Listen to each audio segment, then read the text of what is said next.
क्या फिर एक होगा चौटाला परिवार? रणजीत चौटाला ने किया है बड़ा खुलासा। परिवार के एक होने को लेकर की बात। अभय चौटाला और अजय चौटाला को लेकर भी दिया बयान। वो सब मैं आपको बताऊंगा। उस महम कांड का भी किया जिक्र जिसका हरियाणा ही नहीं देश की राजनीति पर भी पड़ा प्रभाव। और जब विधायक रणजीत चौटाला के साथ थे तो ओम प्रकाश चौटाला कैसे बन गए थे सीएम, ये पूरी कहानी उन्होंने बताई जो मैं आपको बताने वाला हूं। साथ ही बताया अपना फ्यूचर पॉलिटिकल प्लान।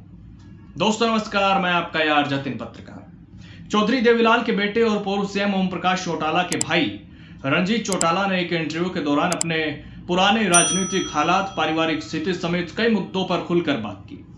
तो जब चौधरी देवीलाल हरियाणा की सियासत से केंद्र में चले गए तो परिवार में ही सीएम की कुर्सी को लेकर काफी संघर्ष हुआ। कहा जाता है कि विधायक उस समय रणजीत चौटाला के साथ थे, मेजोरिटी उनके साथ थी, लेकिन सीएम बन गए उनके भाई ओपी चौटाला, जिस पर रणजीत चौटाला ने खुलासा करते हुए अब अंदर की बात बताई।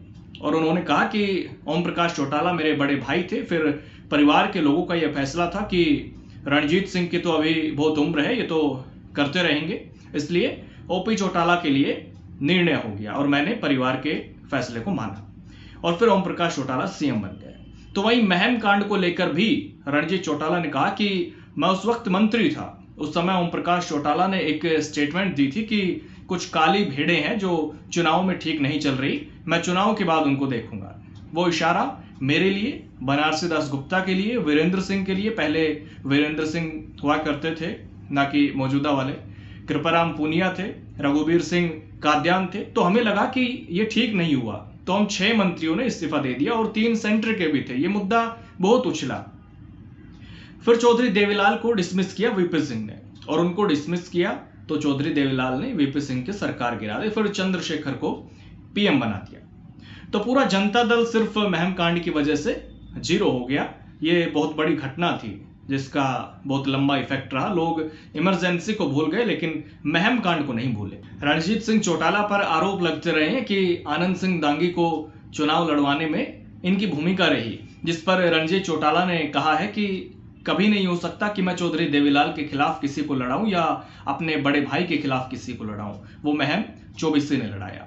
वो चौधरी देवीलाल के पास हरियाणा भवन में मिले और उन्होंने विनती की कि हमने आपको उपचुनाव में जिताया, हमने आपको चीफ मिनिस्टर बनाया, हमने आपको लोकसभा में भी 2 लाख वोटों से जिताया। महम के लोगों ने आपके लिए हर कुर्बानी दी। हम केवल एक सीट मांगने आए हैं कि आनंद सिंह दांगी को सीट दे दो। तो चौधरी साहब ने ओम प्रकाश चौटाला को समझाया और कहा कि ओम प्रकाश आप थानेसर से लड़ लो, लेकिन ओम प्रकाश जी कहने लगे कि मैं महम से लड़ूंगा। तो चौधरी साहब ने कह दिया कि ओम प्रकाश ही चुनाव लड़ेंगे।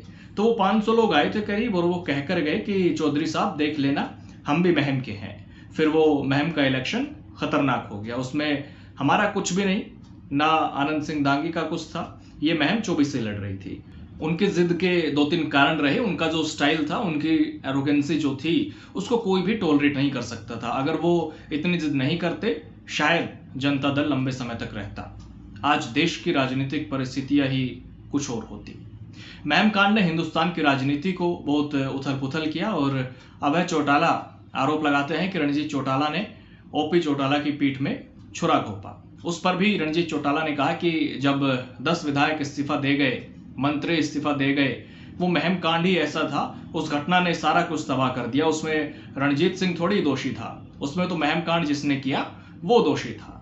उन्होंने चौधरी देवीलाल जब तकरीबन राजनीति से रिटायर हो गए थे तो ओम प्रकाश जी सर्वे सर्वा होते थे, तो उनके साथ उनके स्टाइल ऑफ फंक्शनिंग जो था उनके साथ मैं मेल नहीं खाता था। ये बात कही रणजीत चौटाला ने। उन्होंने कहा कि फिर मैं कांग्रेस में चला गया था। चौधरी देवीलाल ने मुझसे कहा था कि तुम्हारी अगर नहीं बनती तो कांग्रेस में चले जाओ। एक बेटे के तौर पर उन्होंने मुझसे कहा कि जब नहीं बन रही है तो तुम वहां पर राजनीति करो, कोई बात नहीं।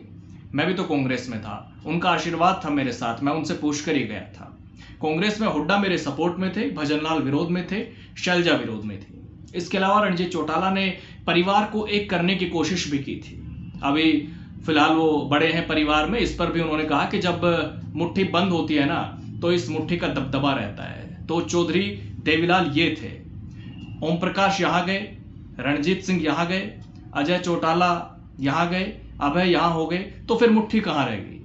सब लोग चाहते थे कि परिवार एक हो जाए। तो अजय ने बयान दिया कि चाचा बड़े हैं परिवार में, अगर वो ये कहते हैं तो हमें ऐतराज नहीं, हम चाचा के साथ हैं। और अभय चौटाला ने जो कहा उस बयान ने हौसला तोड़ा। ये बात कही रणजीत चौटाला ने, लेकिन अब तो वो बात पीछे रह गई है।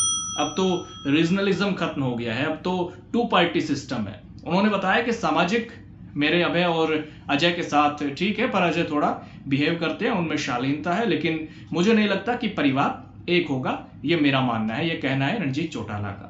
हालांकि आगे कुछ भी हो सकता है। उन्होंने अपने आगामी पॉलिटिकल प्लान को लेकर भी कहा कि मैं निर्णय तो करूंगा आगे और बहुत बड़ी सभा करके करूंगा, जल्दी कोई फैसला लूंगा। वैसे लंबे समय से ये चर्चा रही है कि रणजीत चौटाला रैली करेंगे जल्द और कोई बड़ा फैसला ले सकते हैं। हालांकि अभी तक उन्होंने कोई रैली नहीं किया है। खैर, आपको कुछ कहना हो तो जरूर कह सकते हैं, अपनी राय आप दे सकते हैं। कमेंट बॉक्स के दरवाजे हमेशा की तरह आज भी आपके लिए खुले हुए हैं।